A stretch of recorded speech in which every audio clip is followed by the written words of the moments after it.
I'm Mike Champo. Welcome to this segment of Training Minutes. Today we're going to talk about pulling up to the rear of a commercial occupancy. Many times we'll have outward opening doors and they'll be heavily fortified. As you can see on this door, we have numerous type of patterns of bolts.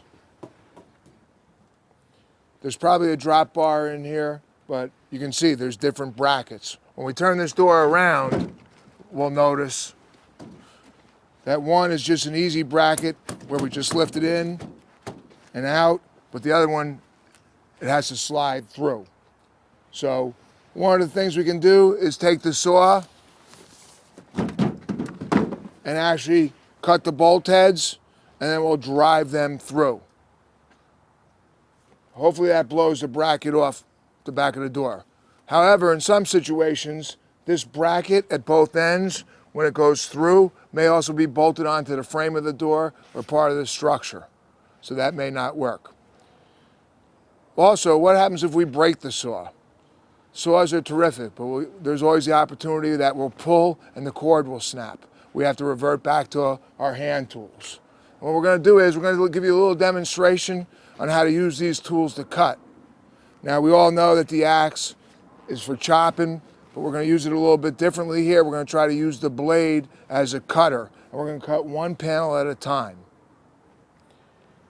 Okay, we just broke the saw and it's out of service, but because we came around with a set of irons to the rear, we're ready to work. What we're first going to do is we're going to take our halogen tool, we're going to use the point of it, and we're going to drive it through somewhere just below the drop bar, and we're going to try to go through both skins. So again, like a baseball player, just don't come up here and wind up. Get in position, make sure you're not going to hit a part of the building or if the door is recessed, and get ready and have your swing. Then we come back. Okay, you can see what happened in that situation. Not only did a point go through, some of the adds went through. So what we're going to do is we're going to leave that there, and we're going to have another firefighter come in and assist me cut this door open.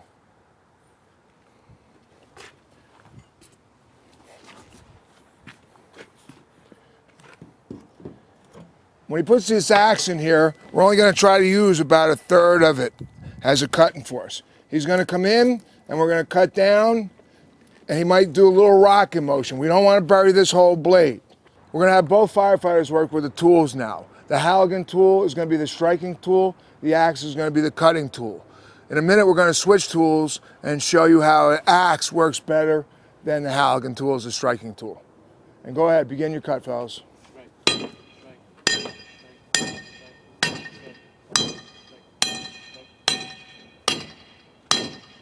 All right, good, stop.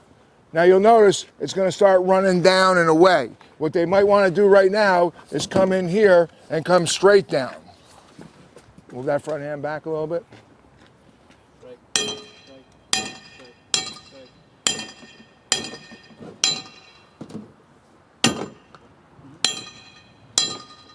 Terrific, hold on one sec. Okay, now we have one leg of the cut done. We're going to actually switch now, tools.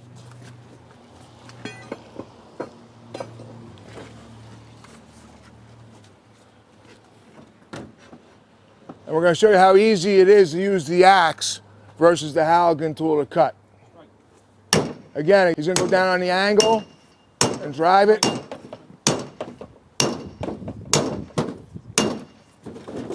Talk to each other. All right, stop. Now let's come down. Come straight in. Come straight in. Hold one thing. Let me show you something here. A little trick. He's using all strike. If you watch me do this, okay? Watch how simple this is to start. I'm just, come straight down. Come back. If you notice, I'm not throwing my body again. I'm letting the weight of the tool just drop. Look at this. The tool is just cutting the door. Okay? Quick and simple. What we're going to do now is we'll peel this section down. Watch yourself a sec. We peel this section down, and we notice sometimes we're going to have cardboard in here. Sometimes we're just going to have foam insulation. Sometimes you're going to have ribbing. You'll see here was a 2x4. Other times you're going to have welded channel in here, styrofoam foam. But now we can pierce this again if we haven't, and we can cut the inside of the door using the same fashion, reach inside and try to move that drop bar. Recently a company had a tubular webbing piece in there. They were able to reach in, hit the tubular webbing with a knife, and open the door with conventional forcible entry.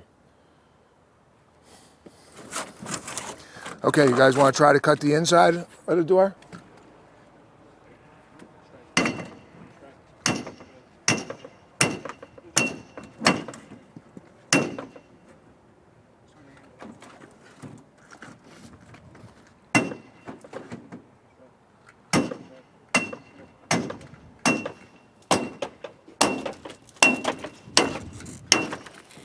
Again, we have a little bounce in the door, and that's because it's not in a door frame. If it was in the door frame, it'd be real stiff and rigid.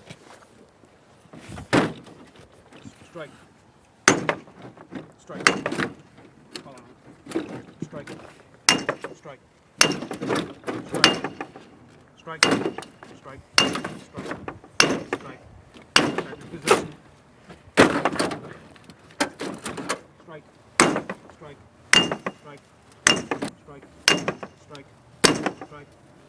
Strike. Keep on. One more. You cut right there. Just finish that cut real fast. Give it one cut hit there, and then that's where it stops. Okay, now that we've punctured both skins, we peeled the outside one out. They can knock the inside one in with the back of the tool.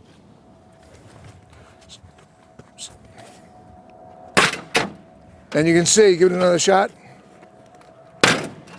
Again, a firefighter can take his arm, reach in there, feel the drop bar, slide it out, move it left or right, see what he has. Also, he can maybe get some of the locks right from this. Again, this isn't your primary access. We like to use the saw. However, what can we do with hand tools? We can attack doors and get in there. Remember, when a power tool fails, we may have to resort back to the use of hand tools. Learn all you can about the uses and make sure they're in the back of your toolbox. I'm Mike Champo. Thanks for watching this segment of Training Minutes. And I'd like to thank our sponsor, American Military University.